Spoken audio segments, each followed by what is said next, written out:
Shalom saudara yang terkasih di dalam Tuhan kita Yesus Kristus. Kita kembali lagi merenungkan firman Tuhan di dalam Yesaya 40. Di dalam Yesaya 40 ini merupakan keselamatan buat segala bangsa. Allah menyediakan keselamatan buat semua bangsa. Ketika waktu itu bangsa Israel dalam pembuangan, sehingga Allah begitu mengasihi mereka sehingga Tuhan menyediakan keselamatan itu untuk bangsa-bangsa yang mengalami banyak penderitaan, banyak pergumulan, dan siapa yang mau datang kepada Tuhan akan diselamatkan.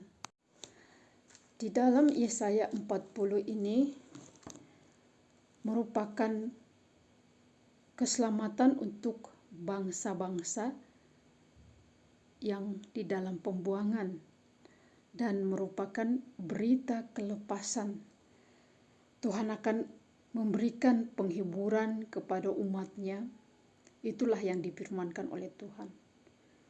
Oleh karena umatnya pada waktu itu mengalami begitu banyak pergumulan karena mereka dalam situasi pembuangan. Semua mengharapkan hidup mereka aman ya. Mereka mau aman, mereka mau dijamin oleh Tuhan, mereka mau diperhatikan, dan Tuhan ada di pihak mereka ketika mereka di dalam pembuangan itu. Tetapi dengan tegas Allah mengatakan bahwa Dia adalah Allah di atas semua Allah. Dan Dia tidak bisa disamakan dengan Allah-Allah yang lain. Walaupun Allah begitu mengasihi mereka, walaupun ketika mereka berseru kepada Tuhan, Tuhan mendengarkan mereka. Dan ketika Tuhan mendengarkan mereka, Tuhan mengatakan bahwa Dia adalah Allah di atas segala Allah. Itu tertulis di dalam Yesaya 40 ayat 12 sampai ayat yang ke-31.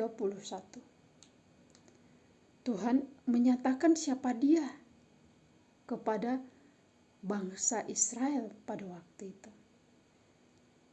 Tuhan menyatakan bahwa Dia akan membuat kehidupan bangsa Israel dari pembuangan itu keluar dari hal itu, dan mereka akan dibebaskan. Mereka akan dituntun oleh Tuhan. Sehingga belenggu-belenggu itu tidak lagi mereka alami. Di ayat 31. Nah, saudara-saudara yang dikasihi oleh Tuhan, Tuhan mengatakan dengan sungguh-sungguh agar mereka mengarahkan mata mereka, lidah mereka kepada pencipta mereka, yaitu Allah. Artinya, agar mereka sungguh-sungguh hanya menyembah Allah Yahweh. Nah, saudara-saudara yang dikasihi oleh Tuhan, penerapannya di dalam kehidupan kita. Saat ini ada begitu banyak Allah-Allah yang lain yang hendak mengganggu iman kita, mengganggu kepercayaan kita untuk kita terus meyakini bahwa Yesus Kristus sebagai Tuhan dan Juru Selamat pribadi kita. Mari kita setia mengarahkan mata dan telinga kita di ayat 26 ya, untuk terus kepada Tuhan, dan kita jangan lupa berdoa mengucapkan syukur kita di hadapan Tuhan, menunjukkan kesetiaan kita di hadapan Tuhan, sehingga kita bebas dari kehidupan dunia ini. Allah-Allah dunia ini,